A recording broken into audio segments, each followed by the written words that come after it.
இயேசுவில் பிரியமான சகோதர சகோதரிகளே, உண்மையை என் கண்கள் கண்டு கொண்டதா? இப்பொழுது நாம் பார்க்கும்போது பலவிதமான பொருட்களும் பலவிதமான இடங்களும் உண்மையான ஒரு தோற்றத்தை அளித்தாலும் பல சமயங்களில் அது ஒரு போலியான ஒரு பொருளாக இருக்கிறது. எல்லோரும் நம்ம பார்க்குறோம், ஃபேக்கில் வர ஃபேக் கரன்சி, சாப்பாடுலேருந்து எல்லாமே, முட்டையில் பிளாஸ்டிக் முட்டை, சாப்பாடு பிளாஸ்டிக்கில் வருது. எல்லாமே பார்க்கும்போது உண்மையாக தெரியும், ஆனால் அது ஒரு போலியான ஒன்று. உறவுகளை பார்க்கும்போது ஒரு சில உறவுகள் உண்மையான உறவை போல தெரியும், ஆனால் போலியான ஒரு உறவு, எதிர்பார்ப்போடு இருக்கின்ற உறவு.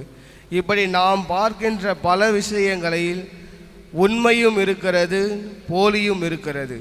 நான் உண்மையை பார்க்கிறேனா அல்லது போலியை பார்க்கிறேனா?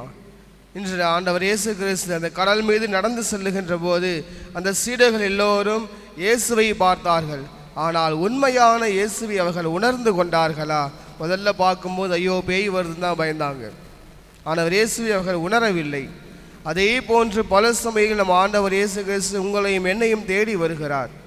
அவருடைய உருவத்தில் வரவில்லை என்றாலும் அவருக்கு சான்றாக, அவருக்கு பதிலாக இருக்கின்ற நம்மை போன்ற மனிதர்கள் வழியாக நம்மை வழிநடத்துவதற்காக ஒவ்வொரு நாளும் ஆண்டவர் இயேசு கிறிஸ்து உங்களையும் என்னையும் தேடி வந்து கொண்டிருக்கிறார். அந்த உண்மையை நாம் உணர்கின்றோமா?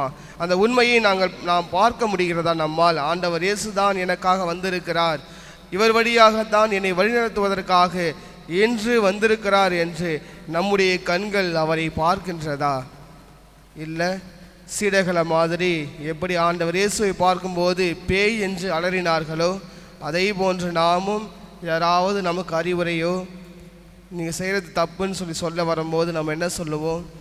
எனக்கு தெரியும், நீ வேலையை பார்த்துட்டு போ, நீ யார் சொல்கிறதுக்கு, நீ சொல்கிறத நான் கேட்கணுமா, உன்னை விட நான் நிறையா படிச்சிருக்கேன், எனக்கு தெரியும்.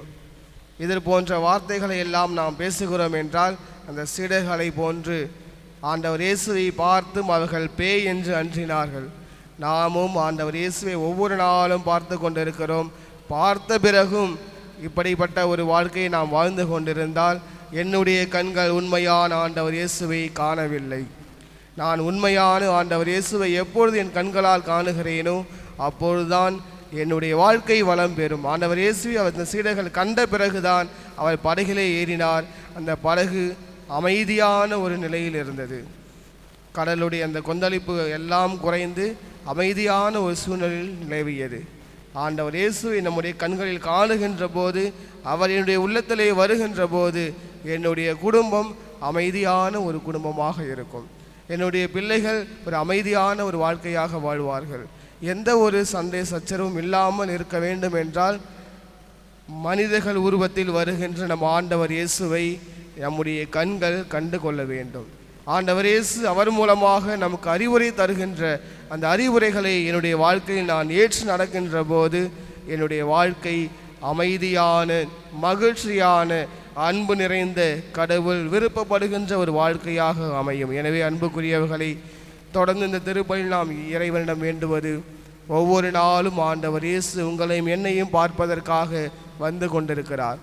உண்மையாக என்னுடைய கண்கள் அவரை கண்டு கொண்டதா? ஒருவேளை தவறு இருந்தால் இனி வரும் காலங்களில் நம் ஆண்டவர் இயேசுவை முழுமையான உண்மையான ஒரு உணர்வோடு அணுக வேண்டும் என்பதற்கான அருளை வேண்டி தூய ஆவியார் வழியாக மன்றாடுவோம்.